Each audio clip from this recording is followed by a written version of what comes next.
안녕하세요. 책 읽기 좋은 날 여운입니다. 허리둘레가 1cm 늘어날 때마다 수명이 1년씩 단축된다는 말은 결코 과장이 아닙니다. 복부 비만의 주요 원인인 내장지방은 소리 없이 쌓여 서서히 목숨을 위협하는 침묵의 살인자이기 때문입니다. 내장지방이 분비하는 염증 물질은 혈관을 공격하여 심혈관 질환의 발병률을 높이고 혈당을 조절하고 지방을 분해하는 호르몬인 인슐린의 기능을 떨어뜨립니다. 인슐린이 제 기능을 못하면 몸에는 당뇨병, 고혈압 등 대사성 질환의 발병률 또한 높아집니다. 내장지방은 이처럼 각종 성인병과 암의 발병률을 높이고 노화를 가속하는 만병의 근원입니다. 그러나 역으로 생각하면 내장지방만 잘 관리해도 각종 질병의 발병률을 놀라울 만큼 낮출 수 있습니다. 오늘 소개할 책은 뱃속에 낀 독만 제거해도 망가진 몸이 가뿐히 되살아난다. 내장 비만입니다. 이 책은 국민주치의 이왕림 박사가 장과 간의 해독 기능을 강화해 체내 균형을 바로잡아 내장지방을 제거하는 근원적인 해결 방법을 알려주는 책입니다. 내장지방은 일반적인 다이어트나 운동으로는 사라지지 않는데요. 내장지방은 몸의 균형이 깨졌다는 신호이므로 깨진 균형을 바로잡는 것부터가 최우선입니다.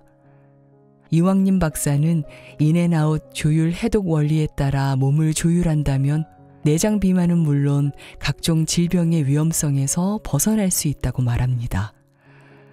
심장병, 고혈압, 뇌졸중, 당뇨를 유발하는 내장 비만의 위험성과 어떻게 제거할 수 있는지 지금부터 잠시 책 속으로 들어가 살펴보겠습니다.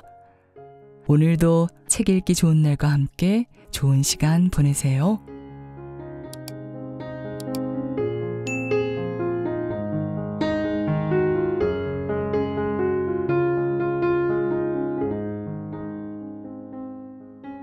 죽음을 향해 폭주하는 자동차.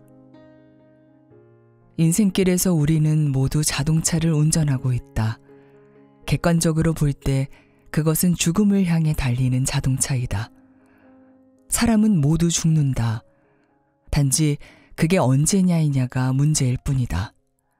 이 자동차의 속도가 시속 20km라면 정상적인 노화의 과정, 즉 건강하게 늙어가는 상태라고 할 수 있다. 당뇨나 고혈압 같은 성인병에 걸렸다면 자동차의 속도는 시속 100km로 빨라진다. 암이나 에이즈 같은 질병은 시속 200km 이상으로 폭주하는 자동차인 셈이다. 내장 비만인 사람의 자동차는 자기도 모르는 사이에 점점 속도가 빨라진다. 내장 비만은 대사성 증후군을 일으켜 심장병, 고혈압, 뇌졸중, 당뇨 등을 피할 길이 없기 때문이다. 그래서 이 대사증후군을 흔히 죽음의 사중주 또는 침묵의 살인자라고 부른다. 허리둘레가 1cm 늘어날 때마다 수명이 1년씩 단축된다는 말은 결코 과장이 아니다. 물론 한 인간이 이 지구상에 머무는 물리적인 시간의 길이만으로 그 사람의 인생을 평가할 수는 없다. 삶의 의미와 보람을 모두 잃은 채 그저 숨만 쉬고 있다면 산다는 것 자체가 괴롭고 고통스러울 것이다. 배가 나온 사람치고 뱃살을 빼고 싶다는 생각을 하지 않는 사람이 없다. 그러나 그들 가운데 내장 비만 그 자체를 심각한 질병으로 생각하는 사람이 얼마나 될까? 풍만한 뱃살이 인격이 아니라 언제 어떤 질병을 일으킬지 모르는 독덩어리임을 인정하는 사람은 또 얼마나 될까? 사람들이 내장 비만의 심각성을 제대로 인정하지 않는 가장 큰 이유는 그것이 별다른 염증이나 통증을 초래하지 않는다는 사실에 있다. 다시 말해 못 견딜 정도로 아프지 않다면 병으로 인정을 하지 않고 따라서 병원을 찾지도 않는 사람들이 대부분이다. 더군다나 남자들은 이상한 고집을 부리며 병을 키우는 경향이 있다. 그러나 본인이 통증을 자각할 단계가 되면 이미 병은 심각한 지경까지 이르렀다고 봐야 한다. 일반인들은 염증하면 먼저 통증만을 떠올리지만 의료계에서는 흔히 염증의 5대 증상을 이렇게 규정한다. 첫째, 색깔이 붉은색으로 변한다. 둘째, 열이 발생한다. 셋째, 붓는다. 넷째, 아프다. 다섯째, 기능이 저하된다. 보다시피 아프다는 통증은 염증의 여러 증상 가운데 하나일 뿐이다. 다시 말해서 본인은 아픔을 느끼지 못하는 염증도 얼마든지 있을 수 있다는 것인데 의사들이 진단할 때 촉진을 중시하는 이유가 바로 이것이다. 그냥 가만히 있을 때는 괜찮지만 누르면 통증을 느끼는 경우가 많기 때문이다. 그래서 영어에서는 그냥 가만히 두어도 아픈 통증은 페인이라 하고 누르거나 만졌을 때 아픈 통증을 텐더니스라 하여 서로 구분한다. 독성을 많이 함유한 내장지방은 일종의 염증 상태로서 좀처럼 통증을 수반하지 않는다고 생각한다. 우리는 손가락에 조그만 가시가 박히거나 눈에 모래 한 알만 들어가도 극심한 아픔을 느낀다. 반면 동맥경화는 혈관에 염증이 생긴 것이라 할 수 있는데 그렇다고 해서 가시가 박힌 것처럼 즉각적인 반응이 나타나지는 않는다. 또한 간은 침묵의 장기라고 할 만큼 웬만해서는 자각 증상이 나타나지 않는다. 우리는 우리의 감각기관을 지나치게 맹신하면 안 된다. 우리가 볼 수 있는 빛과 들을 수 있는 소리는 지극히 제한되어 있다.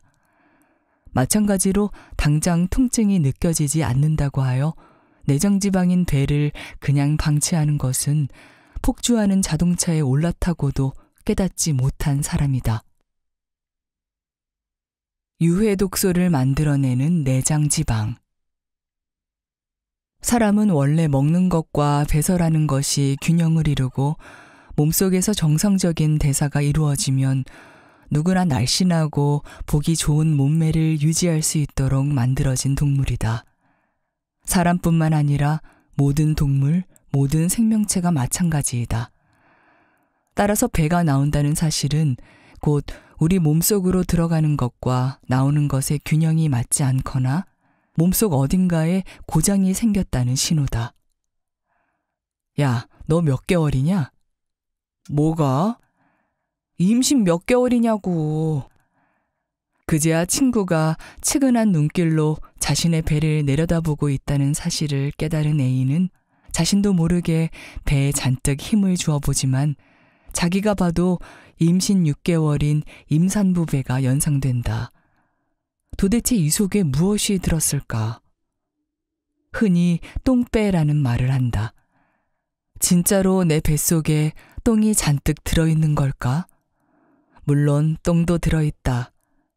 매일 변을 보는 사람도 뱃속이, 좀 더 정확히 말하면 대장이 완전히 비워지지는 않는다. 게다가 여러 이유로 몸속에 숙변이 쌓인 경우라면 똥배라는 표현도 틀린 것은 아니다.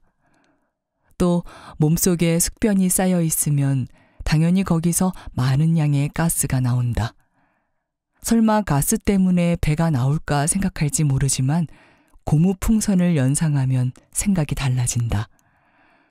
똥배는 또한 피하지방이 지나치게 많이 쌓인 것일 수도 있다.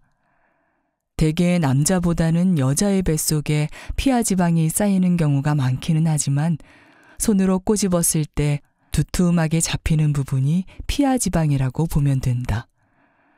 그러나 똥배, 특히 남자의 복부 비만은 숙변이나 가스, 피하지방보다 이른바 내장지방이 큰 비중을 차지한다. 내장지방은 각 장기 속에 혹은 장기와 장기 사이의 공간에 혹은 장기와 장기 사이를 구분해주는 장간막에 축적된 지방을 말한다. 회식 자리에서 삼겹살을 구워 먹고 있다고 상상해보자. 불판 위에서 지글지글 익어가는 삼겹살은 보기만 해도 군침이 돌 만큼 먹음직스럽다. 이때 삼겹살뿐만 아니라 김치나 마늘, 양파 등을 함께 구워 먹었다고 하자. 먹을 때는 좋다. 그러나 나중에 불을 빼고 나서 차갑게 식은 다음에 불판을 본 적이 있는가? 기름 덩어리가 허옇게 굳어서 들러붙어 있는가 하면 먹다 남은 김치나 마늘 따위가 뒤엉켜 조금 전까지 먹음직스럽던 풍경과는 전혀 딴판이 되어버린다. 내장지방이란 바로 이런 더러운 기름때가 우리 내장 속에 잔뜩 쌓여 있는 것이다. 더 정확하게 비유하자면 위에 언급한 삼겹살의 비계덩어리는 엄밀히 말해서 내장지방이 아니라 피하지방에 해당한다. 술안주로 즐겨 먹는 곱창, 그것도 손질하기 전에 기름투성이인 곱창을 떠올리면 내장지방을 쉽게 이해할 수 있다. 그나마 소는 풀만 먹는 채식동물인데도 곱창, 즉 작은 창자에 그렇게 많은 기름이 낀다. 하물며 고기를 즐겨 먹는 우리의 뱃속이 어떠할지는 대충 상상이 가지 않는가? 그렇다. 중년 남자들의 불룩한 뱃속에는 열이면 열, 이런 내장지방이 잔뜩 끼어 있다고 해도 과언이 아니다. 내장지방이 심각한 것은 여기서 온갖 종류의 독소가 만들어진다는 점이다. 상식적으로 생각해도 폐유 찌꺼기에서 심한 악취나 가스가 발생한다는 것은 충분히 상상할 수 있다. 사람의 몸은 입에서 항문까지 하나의 기다란 파이프로 연결되어 있다. 폐속에 폐유 찌꺼기가 잔뜩 쌓여 있으니 어찌 그 사람의 방귀나 변에서 지독한 냄새가 나지 않을 수 있겠는가. 또 그것이 위로 올라오면 입에서도 심한 구취가 당연히 난다. 그나마 독소가 뱃속에 가만히 있다면 괜찮을 텐데 그럴 수 없다. 독소는 다시 장의 점막을 통해 혈관으로 들어가고 피와 함께 우리의 온몸으로 퍼져간다.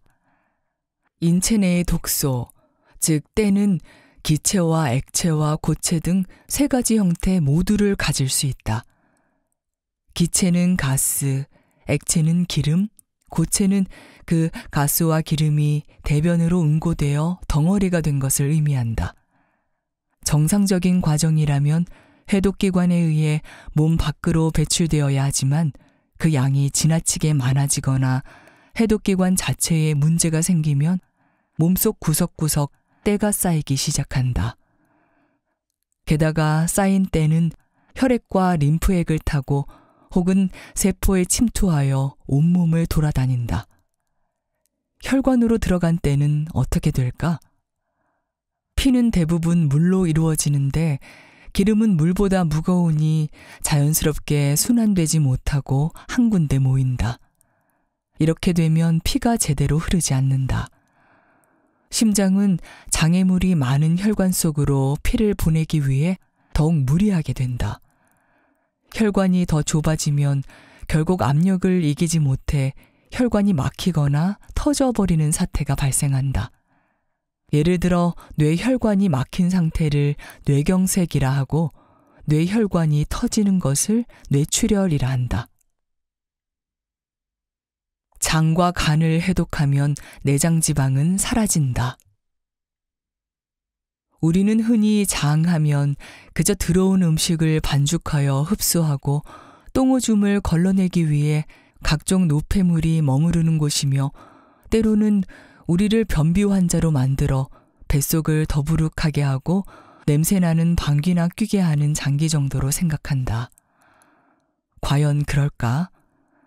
그렇다면 그토록 중요한 면역세포인 비림프구가 왜 장에서 성숙하며 왜 그토록 많은 장내 미생물, 유익균들이 여전히 그 위력을 떨치고 있을까?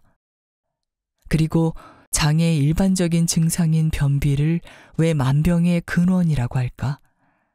이제까지 살아오면서 한 번이라도 진정으로 자기 몸속을 들여다보며 느낀 적이 있는가?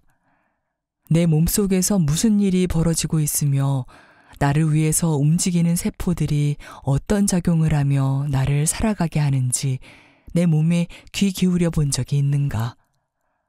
특히 내장지방이 생긴 몸이라면 그것을 계기로 내 몸을 들여다보고 관찰하는 것만 하더라도 대단한 수확을 가져다 줄 것이다. 현대의학을 하는 의사지만 늘 몸을 연구하다 보면 소우주인 내 몸, 그 무한한 세상에 나는 조물주에 대한 경탄을 금할 수가 없다. 자기 몸을 알아가는 것만으로도 자신에 대한 애정이 싹트면서 건강해지는 환자들을 많이 보았다. 일단 장을 들여다보자. 사람의 장은 T 림프구의 명령을 받아 항체 면역 글로불린을 생산하는 비림프구의 기능을 숙성시키는 면역상 매우 중요한 기관이다. 림프구라는 세포는 백혈구의 일종으로 크기는 5에서 15 마이크로미터 정도이다. 이렇게 아주 미세한 림프구가 모여 인체의 면역 처리 시스템을 이룬다. 이들은 골수에서 처음으로 만들어진 다음 흉선과 장관의 특수한 환경에서 호르몬 등의 영향을 받아 성숙한 뒤 혈액, 비장, 임파절, 말초 기관으로 이동한다. 따라서 몸의 면역력을 높이려면 장이 건강해야 한다는 자연스러운 결론에 도달한다. 장을 건강하게 하는 방법에는 3가지가 있는데, 하나는 장에 사는 많은 균 중에서 좋은 균을 우세하게 해주는 방법과, 또 하나는 장의 기다란 파이프, 즉 장관의 점막을 보호해주는 방법, 그리고 장내 나쁜 균을 우세하게 하는 변비나 설사, 스트레스 등의 증상을 줄이는 생활 습관을 들 수 있다. 장내 미생물은 궁극적으로는 소화를 돕는 화학물질을 발생시키는 미생물을 뜻한다. 예를 들어 이런 것이 있다. 사람은 목질 성분인 리그닌을 소화하지 못한다. 반면에 양이나 소의 장 속에는 리그닌을 소화할 수 있는 화학물질을 배출하는 미생물이 살고 있다. 만일 사람이 이 미생물을 장에서 살 수 있게 한다면 인류의 식량 문제를 해결하는 데 큰 도움이 될 것이다. 길을 가다가 배가 고프면 아무 풀이나 뜯어 먹으면 될 테니까 말이다. 이것이 바로 미생물의 역할이다. 어차피 서로가 서로에게 기생하는 것이다. 인류는 미생물이 화학물질을 만들어내는 화학공장의 기능을 이용하는 것이고, 미생물은 그 대가로 우리의 장 속에서 안락한 생활 환경을 보장받는 것이다. 사람은 일생 중 단 1%의 기간, 즉 어머니의 태내를 제외하고는 세균과 더불어 산다. 신생아가 태어난 직후에 장의 내용물을 관찰하면 아직 미생물이 존재하지 않는 것으로 나타나지만 2, 3일만 지나면 대장균, 장구균, 유산간균, 부패균, 포도상구균 등이 움직이는 것을 볼 수 있다. 다시 말해서 태어날 당시에는 무균 상태지만 출생 이후 곧 감염되면서 장내에도 서서히 장내 균총을 형성하게 되고, 먹는 음식물, 스트레스, 호르몬 등에 의해 장내 균총은 서서히 변화하기 시작한다. 앞서 장을 건강하게 만들기 위해 장관의 점막을 보호해주는 방법이 있다고 했다. 모든 생명체는 막으로 둘러싸여 있다. 막이 없다면 세포는 썩어갈 것이고, 동물이든 식물이든 할 것 없이 막이 손상되면 바로 질병으로 이어진다. 세포막, 근막, 망막 등 우리 몸속에는 여러 가지 막이 있지만 그 중에서 점막은 세포를 둘러싸고 있는 끈적끈적한 성분의 얇은 막이다. 코 속, 입 천장, 위벽, 장관, 기관지, 방관, 요도, 눈의 결막 등등 가만히 살펴보면 점막은 인체 곳곳에서 찾을 수 있다. 우리 몸은 이러한 점막을 보호하기 위해 자연적으로 어떤 물질을 분비하는데 이 물질을 점액이라 한다. 이 점액이 합성에 꼭 필요한 것이 비타민 A이다. 따라서 비타민 A가 부족하면 점액의 공급이 충분히 이루어지기 어렵고, 이로써 점액의 부족 현상이 나타나면 곧 점막의 손상으로 이어지면서 세포막이 건조해지고 상하거나 굳어진다.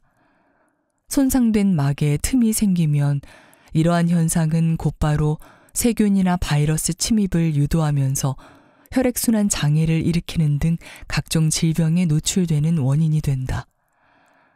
이처럼 점막이 굳어지는 상태가 호흡기관에서 일어나면 감기와 기관지염 등에 걸리기 쉬우며 코의 점막도 약해지므로 바이러스의 침입을 막지 못해 감기에 자주 걸리고 비염이나 폐렴과 같은 기타 호흡기의 장애를 일으킨다.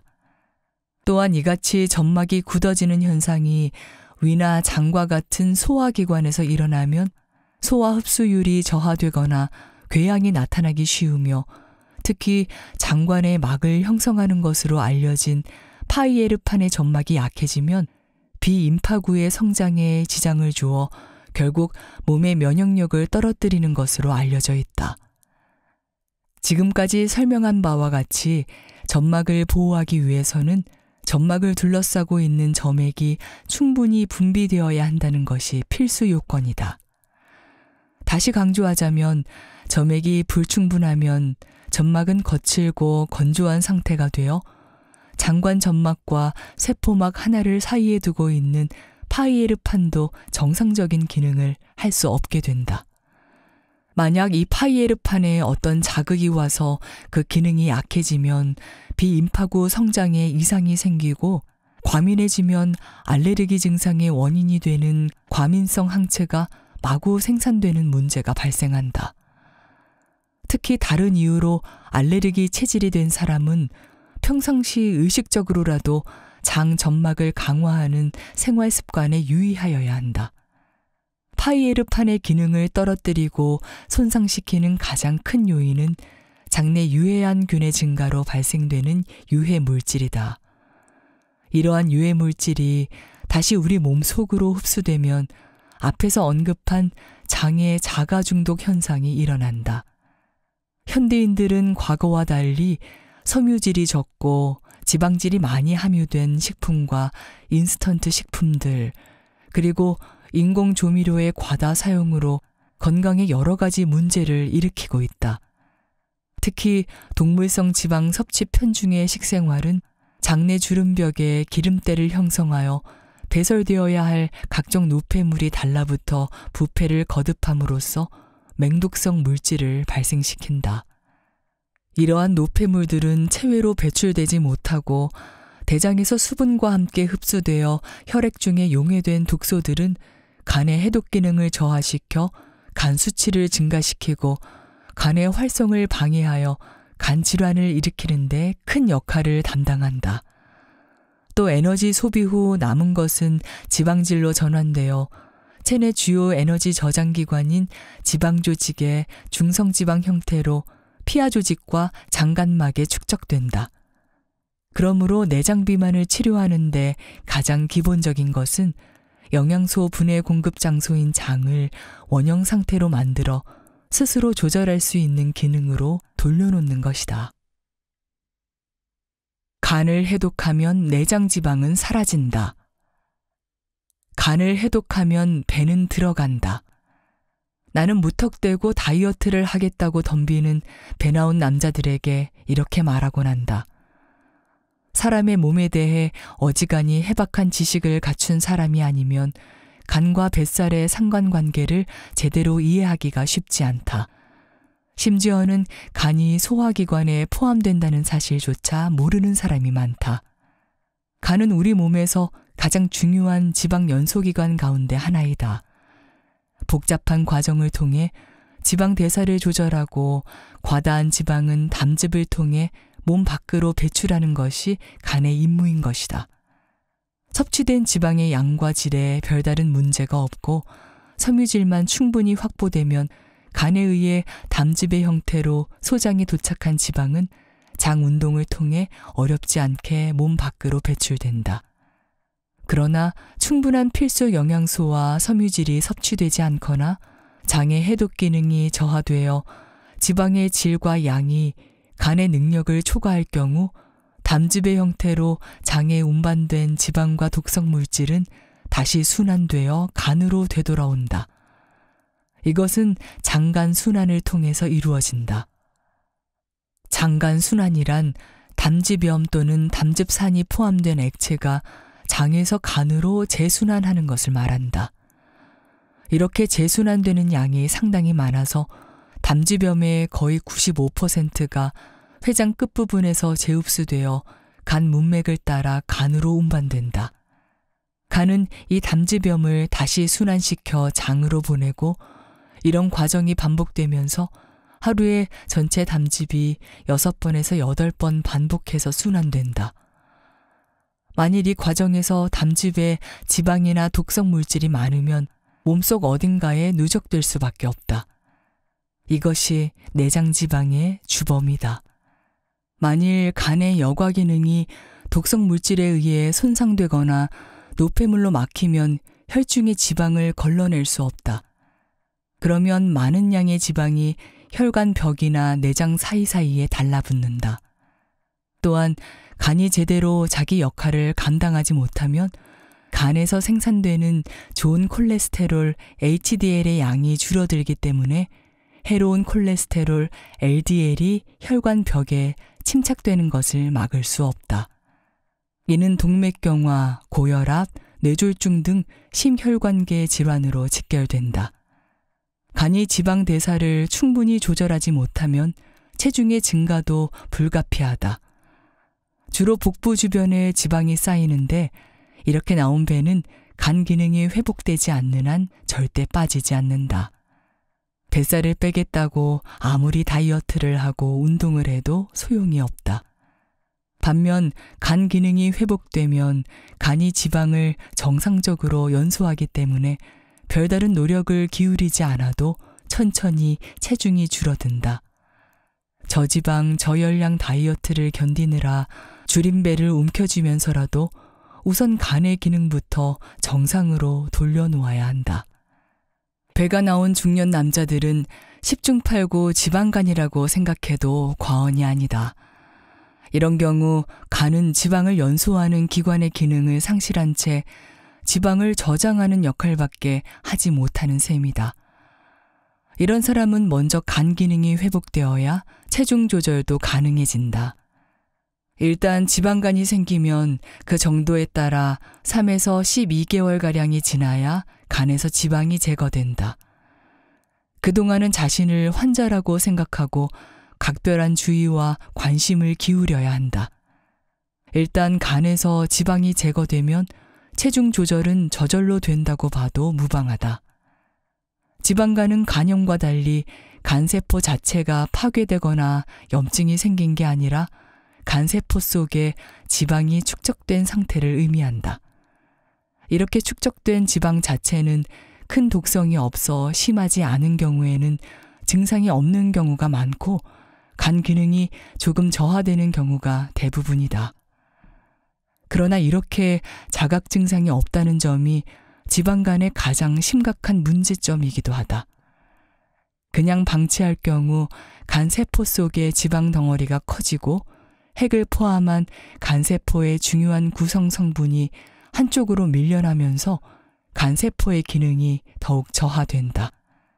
즉 세포 내에 축적된 지방으로 인하여 간세포 사이에 있는 미세혈관과 임파선을 압박하여 간 내의 혈액과 임파액의 순환에 장애가 생기게 되며 결국 간세포는 적절한 산소와 영양을 공급받지 못하는 상태에까지 이르는 것이다. 지방간이 있는 사람도 대부분 겉으로는 건강해 보인다. 아무런 증상이 나타나지 않는 사람도 있고 늘 피로하거나 온몸에 힘이 없는 무력증을 호소하는 사람도 있으며 더러는 오른쪽 윗배에 답답함, 통증을 느끼는 사람도 있다. 간암이라고 하면 누구나 겁을 먹지 않을 수 없지만 지방간 정도는 대수롭지 않게 여기는 사람들이 많다. 그러나 지방간은 치명적인 간경화의 전 단계일 수 있어서 당장 특별한 증세를 나타내지 않는다 해도 반드시 치료해야 하는 질병이다. 일주일 해독 작전으로 내장 비만에서 해방되자. 과학자들은 인간의 위벽이 약 5일마다 새롭게 교체된다는 사실을 밝혀냈다. 또한 피부가 새롭게 만들어지는 데는 약 1달, 간장도 새롭게 바뀌려면 약 6주가 걸린다. 그리고 몇 달 이내에 신체의 골격을 구성하는 칼슘과 인 결정체 대부분이 바뀐다는 사실도 알아냈다. 매년 인간 신체의 원자 중 98% 이상은 새롭게 바뀌고 있다.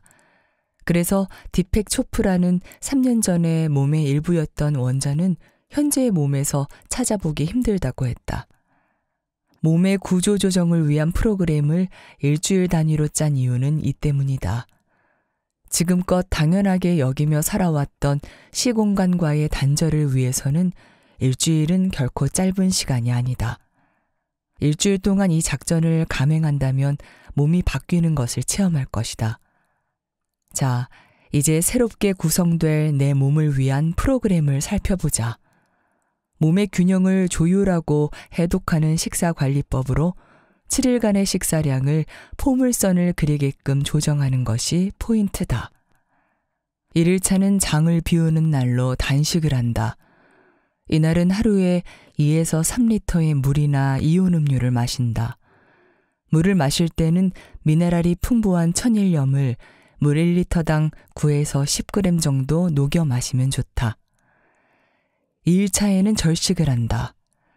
전날 진행한 단식으로 인해 미네랄 불균형이 발생했을지 모른다.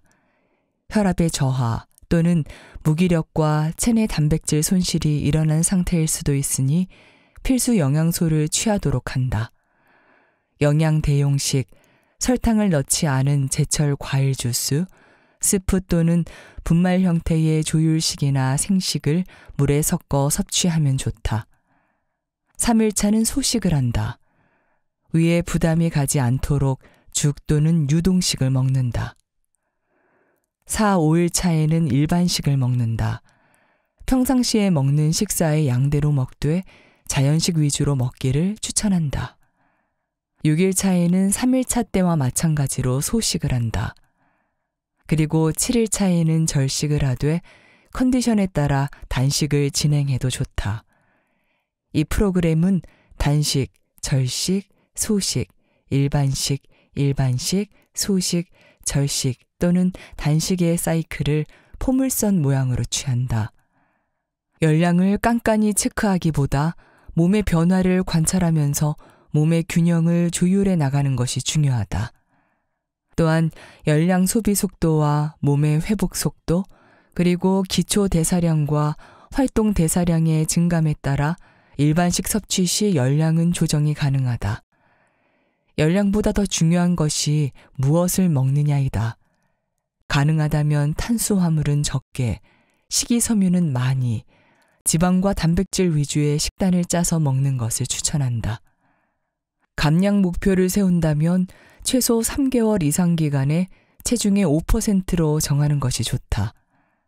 고도 비만이라 해도 일주일에 0.5에서 1kg 정도만 감량해야 요요 현상이 생기지 않는다. 단 이 프로그램은 어린이, 성장기 청소년, 임산부에게는 추천하지 않는다. 이 프로그램은 식단 관리 외에도 식사, 영양, 운동, 호흡 등 다양한 요법들이 병행되어야 한다. 가장 먼저 장과 간의 건강에 도움이 되는 식사 요법을 소개하겠다. 1200kcal 참고 식단. 아침 식사, 잡곡밥 3분의 2 공기, 콩나물국 1그릇, 갈치조림 1토막, 취나물, 도라지 생채, 김치. 점심 식사, 밥 3분의 2 공기, 된장국 1그릇, 두부조림 5분의 1모, 시금치 나물, 무생채, 김치. 저녁 식사, 콩밥 3분의 2 공기, 미역국 1그릇, 불고기 반 접시, 버섯 무침, 오이 생채, 김치. 간식, 사과 2분의 1개, 저지방 우유 1잔. 식사요법. 우리가 먹는 음식이 우리의 몸을 만든다는 이야기는 아마 지겹도록 들었을 것이다. 건강한 장과 간을 위한 식사요법을 정리해보면 다음과 같다. 1. 생식을 고려하라. 장에 특히 좋은 항산화제와 효소, 섬유질을 섭취할 수 있도록 하기 위해선 생식이 좋다. 식사마다 충분한 양과 다양한 종류의 색깔, 녹, 황, 적색의 날 과일과 채소를 섭취하라. 2. 지방을 섭취하되 신체를 기름지게 하지 마라. 불포화 지방산은 몸에 필수적이기 때문에 필수적인 지방 성분을 가지고 있는 생선, 연어, 정어리, 참치, 고등어, 송어, 숭어, 홍합, 오징어, 청어, 대구 등을 섭취하고 냉동 압축된 씨앗, 식물성 기름, 아마유, 아보카도, 호두, 콩, 신선한 너트류와 씨앗류를 섭취하라. 지방성 육류, 버터, 아이스크림, 마가린과 오랜 튀긴 음식을 피하라. 3. 다양한 경로로 단백질을 섭취하라. 곡류, 씨앗류, 너트류와 콩으로부터 양질의 단백질을 취하라. 간에 특히 좋기 때문이다. 달걀, 해산물, 신선한 저육과 닭고기 등은 적절한 양만 먹어야 한다. 4. 당을 관리하라. 신선한 과일, 주스, 건조 과일, 꿀, 천연 당류, 당밀, 과일 셔벗, 과일, 무가당잼, 단풍 시럽과 쌀 시럽과 같은 천연 당분으로부터만 당분을 섭취하라. 정제된 설탕, 사탕, 단 음료와 정제된 밀가루, 그리고 아스파탐을 이용하여 만들어진 케이크와 비스킷은 피해야 한다. 특히 당 지수가 낮은 식품을 섭취하는 것이 좋다.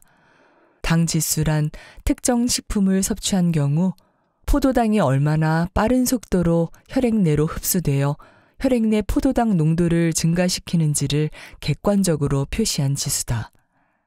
당 지수가 중요한 이유는 포도당의 열량 못지않게 포도당의 증가 속도가 당뇨, 비만과 같은 질환에 영향을 미치기 때문이다. 5. 몸에 수분을 공급하라. 많은 양의 수분을 물, 생수, 알칼리 전해수, 기능수, 주스, 신선한 과일, 채소, 뿌리 등, 차, 녹차, 허브차 등을 통해 섭취해야 한다. 매일 2리터 정도의 물을 마시는 것을 목표로 하고 한꺼번에 다량의 수분을 마시는 것보다 8에서 10회 정도 나누어 마시도록 한다. 6. 유기농법 식품을 섭취하라. 과실과 채소를 먹을 경우 유기농법으로 재배하고 살충제를 사용하지 않은 것을 섭취하라. 7. 장을 항상 깨끗이 유지하도록 하라. 장내 환경 개선을 위해 가공되지 않은 음식과 생과일, 씨앗류, 채소에 들어있는 충분한 섬유질을 섭취한다. 또한 발효식품이나 유산균 등의 공급으로 장내 미생물의 균형을 잡아준다. 8. 폭식하지 마라. 양보다는 음식의 맛과 질에 관심을 가져라. 유분, 향료, 허브와 같은 천연 재료의 맛을 충분히 조절하여 천천히 씹어라. 효율적인 식사를 위하여 다음과 같이 제안한다. 배고플 때 먹고 배부르면 그만 먹는다. 음식이 액체 상태나 반액체 상태가 될 때까지 집중해서 씹은 후에 삼킨다. 씹고 있던 음식을 삼킬 때까지 새로운 음식을 입에 넣지 않는다. 전에 먹은 음식을 다 소화시킬 때까지 새로운 음식을 위에 넣지 않는다. 식사 후 적어도 3시간 이상 지난 후 다른 음식을 먹는다. 9. 유기황 성분이 많은 음식을 섭취하라.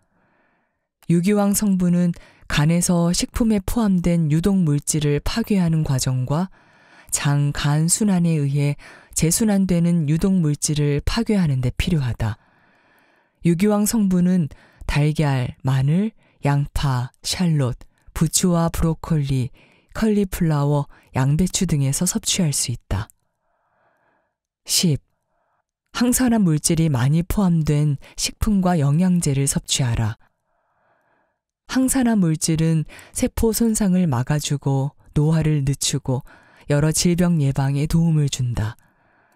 대표적으로 비타민 C, 비타민 E, 베타카로틴, 미네랄, 플라보노이드, 폴리페놀 등이 있으며 과일과 채소, 견과류, 통곡물 등에 풍부하다. 일상에서 다양한 식품을 섭취하면 건강에 도움이 된다. 속보요법. 무리하게 달리는 것보다 빠르게 걷는 속보를 해야 한다. 급하게 내장 지방을 빼겠다고 나가서 당장 뛰다 보면 오히려 몸에 무리가 올 수 있다. 이보다는 매일 40분씩 꾸준한 속보를 하는 것이 훨씬 효과적이다. 처음에는 빠르게 걷는 것을 목표로 집중적으로 걷는다. 뒤에 누가 쫓아온다는 느낌으로 빠른 걸음으로 달아나는 것이다. 최대 심박수의 60에서 70%를 목표로 걸으면 좋다.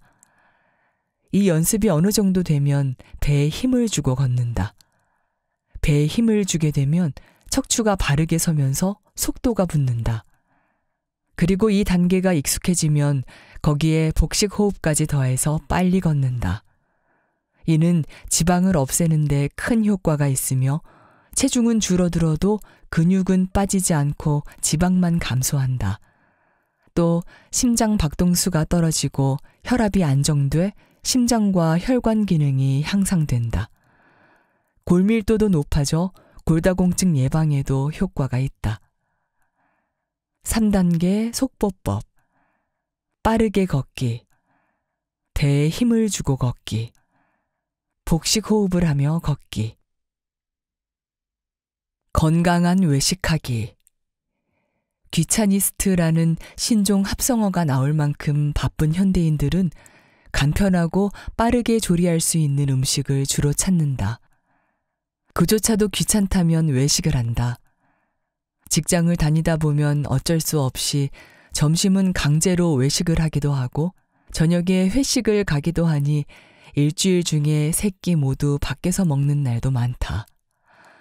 외식을 하면 양념도 강한 편이고 분위기상 아무래도 많이 먹게 되므로 열량이 높아진다. 특히 다양한 반찬이 나오는 식당이나 뷔페 같은 경우 여러 종류의 음식이 다양하게 나열되어 있어서 이것저것 다 섞어 먹기가 쉽다. 아무리 수십 가지의 산의 진미가 펼쳐져 있더라도 그것을 다 취할 수는 없는 일이고 먹는 양에는 한계가 있다. 이때 음식 선택을 잘못하게 되면 정작 먹고 싶은 것들은 나중에는 배가 불러서 못 먹는 경우도 생긴다. 만약 정말 먹고 싶은 음식이 치킨이나 피자, 탕수육 같은 고열량 음식이라면 채소를 먼저 먹고 난 다음에 먹도록 하자. 열량이 낮은 샐러드를 우선 섭취하여 배를 채운다. 그런 다음에 정말 먹고 싶은 고열량 음식을 먹는 것이다. 그러면 막상 많이 먹지는 못할 것이다. 일단 첫 접시는 채소나 나물 등 식이섬유가 풍부한 식품 위주로 담고 두 번째 접시는 생선이면 생선, 돼지고기면 돼지고기 등 동물성 단백질로 한 종류를 먹는다. 어류, 육류, 조류를 섞어 먹지 않는다. 디저트는 떡이나 케이크 등 탄수화물보다는 과일이 좋다. 식사 후 바로 마시는 커피는 칼슘이나 철분의 흡수를 방해하므로 시차를 두고 마시는 것이 좋다. 그리고 외식을 할 때 메뉴를 고를 수 있다면 아래와 같이 비슷하지만 열량이 낮고 몸에 좋은 메뉴를 고르도록 하자. 또한 외식 후 제공되는 마무리 음식은 과감하게 버리는 것을 추천한다. 외식할 때 대체하면 좋은 음식. 프라이드 치킨은 전기구이 통닭, 껍질은 먹지 않기. 감자튀김은 찐 감자. 볶음밥은 비빔밥. 갈비구이는 기름기는 제거한 생등심구이. 튀김 우동은 메밀국수. 생선 커틀릿은 생선구이. 팝콘은 강냉이. 짜장면은 기스면. 아이스크림은 셔벗. 달걀 부침은 반숙 또는 달걀찜으로 대체하면 좋다. 과감히 포기해야 할 마무리 음식. 고깃집에서 고기를 먹고 후식으로 시키는 냉면, 된장국 등. 중국집에서 요리를 먹고 식사로 시키는 짜장면이나 볶음밥 등. 일식당에서 제공하는 소면, 막기. 양식당에서 제공하는 달콤한 디저트. 장내 환경 개선이 음식보다 우선이다. 장이 좋아하는 음식을 먹기 전에 더 중요한 것은 장을 깨끗하게 디톡스하는 것이다. 피부에 좋은 화장품을 바르기 전에 우선 피부를 깨끗이 세안해야 효과가 좋듯이 말이다. 장내 환경을 깨끗이 하는 것, 바로 장내 환경 개선이다. 음식을 먹으면 배설물로 배출된다. 그런데 올바르지 않은 음식을 섭취했거나 혹은 올바르지 않은 방법으로 섭취하여 배설에 문제가 생기면 장에 유독가스가 생긴다. 뱃속 공해다. 이런 뱃속 공해와 노폐물, 과산화지질, 유해산소, 유해균, 박테리아까지 합쳐진 것이 바로 숙변이다. 단순히 오래된 변이라는 사전적 정의로 숙변을 설명하기엔 불충분하다. 더러운 피부에 영양크림을 바르면 오히려 뾰루지가 나듯이 아무리 좋은 장 속 세균이라도 오염된 장내 환경 속에서 과다 증식하면 그람 음성균의 내독소가 장 점막 상피세포에 염증을 일으킨다. 내독소는 체내에 보유되어 균체 밖으로 분비되지 않는 독소로 내독소가 일으킨 장내 염증은 결국 급성 및 만성 염증의 원인이 된다.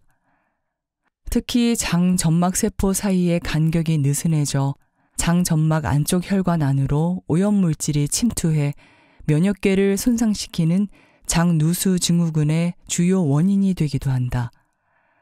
장 건강이 만성질환과 밀접한 관계에 있는 것이다. 그러므로 만성질환을 근본적으로 치료하려면 약물 복용뿐만 아니라 환자의 라이프 스타일을 꼼꼼히 점검하며 꾸준히 몸의 변화를 읽어내는 것이 중요하다. 오늘날 우리 주변엔 장에 좋은 건강식품 및 보조제들이 넘쳐난다. 장 건강이 매스컴의 주목을 받은 후 프리바이오틱스, 프로바이오틱스, 심바이오틱스, 포스트바이오틱스 등 각종 바이오틱스 제품들이 쏟아져 나오고 있다. 1992년에 처음 장해독, 항노화, 면역 강화를 내세워 장내 세균과 건강에 대해 강연을 시작했을 때만 해도 이 주제는 일반인은 물론 의사들한테까지도 무척 생소했었다. 그즈음 장내 세균학의 세계적 권위자이자 유산균 전문가인 도쿄대 미치오카 토모나리 교수를 만날 기회가 있었는데 그는 그때 식이섬유나 올리고당 같은 프리바이오틱스 하나만이라도 꾸준히 섭취하면 장내 세균총의 밸런스가 유지된다라며 여러 종류로 분류해 놓은 유산균 제품의 섭취에 일일이 신경 쓰지 않아도 된다라고 말했다. 살아있는 생유산균만큼 죽은 균도 장내 환경 개선에 일조한다는 말이었다.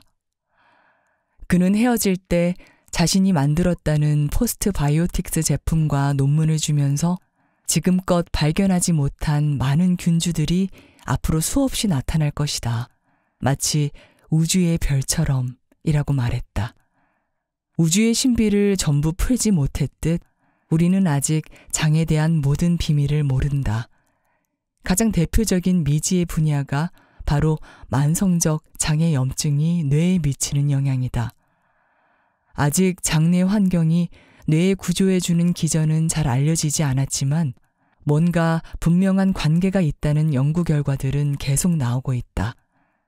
장의 한정적인 염증이 특정 뇌 영역에 대한 과도한 신경 반응을 불러일으키고 장 점막 염증으로 인한 내독소 반응을 상시로 발생하게 하여 이것이 뇌혈관 장벽의 염증을 수반하고 이 염증이 다시 뇌세포의 대사를 방해한다는 가설이다. 장내 독소에 의한 뇌혈관벽의 손상이 치매와 파킨슨병과 관련이 있다는 연구 논문도 이미 여러 편 나와 있다. 장 건강에 대한 1차 책임은 몸의 주인인 우리에게 있다. 장이 더부룩한지, 과도하게 가스가 발생하는지, 염증으로 인한 통증이 있는지를 평소 주의 깊게 살피는 습관을 갖는 것이 좋다. 매스컴에서 장에 좋다며 선전하는 각종 바이오틱스 제품을 종류별로 갖춰 먹기에 앞서 장에서 발생하는 미세한 변화를 감지하는 생활 습관을 기르도록 하자.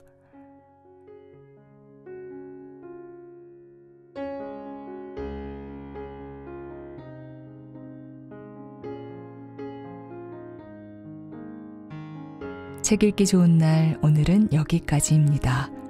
안온하고 포근한 시간 보내세요.